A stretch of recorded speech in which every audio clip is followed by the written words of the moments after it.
Hey guys, Station with River Road Jet Boats. Busy here mixing up some of our foam. I think you guys will enjoy watching this. I believe my kids would call it satisfying.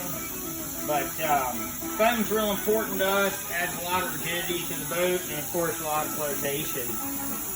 You've got a working window here of about 3 to 4 minutes after we mix before it starts expanding. How you mix it, the temperature it is at when you mix it is important as to the end result you'll get. I encourage all of you doing your own rigs to go ahead and pour or stack foam in there. If you guys look at this, you'll see I poured it to like a cappuccino-like consistency. And that's where you want it. You want the two to blend really well. And then I'm going to go in here and the first thing I'm going to pour is my chase connection. Very important to keep the rest of the foam out when we start bigging, when we start pouring the bigger pour, excuse me. The other thing that's important about encapsulating the chase is it prevents it from being pushed up through the foam when we get a good pour in there. And occasionally, you guys, I just saw a teeny little hole in the corner of our work back there.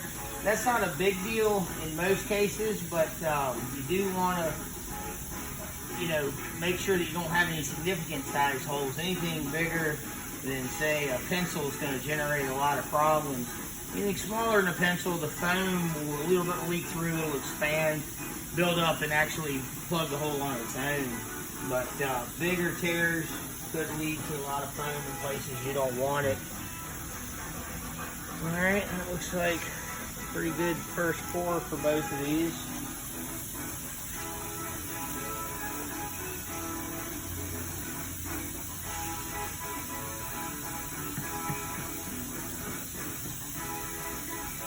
And if you watch, you can see it growing. While it's growing, I'm going to give you guys some tips to working with the plastic. So I poured, I'm using an old acid container that we cut the lid off of. I'm going to clean this out.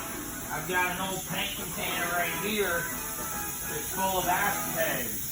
This is important because you're going to pour a lot of foam and you're going to pour it in small quantities. So you will go broke trying to use pre-bought store containers, whether you get them in bulk or not. So you want to get a good container, something that's got a chemical in it that it's relatively good plastic.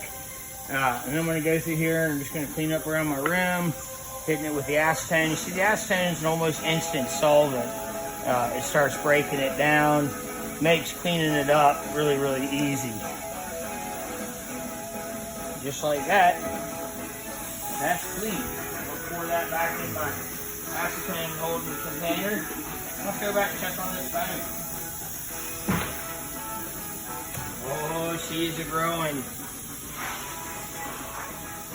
So the foam self-levels, and that's another trick when you're doing your first pour. You want to make sure to cover your entire flat bottom if you can. In larger areas, that's tricky, but that's going to give you a nice flat surface to start building off of.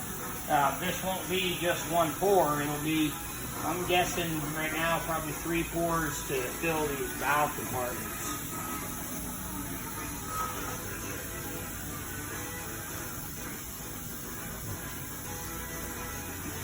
Growing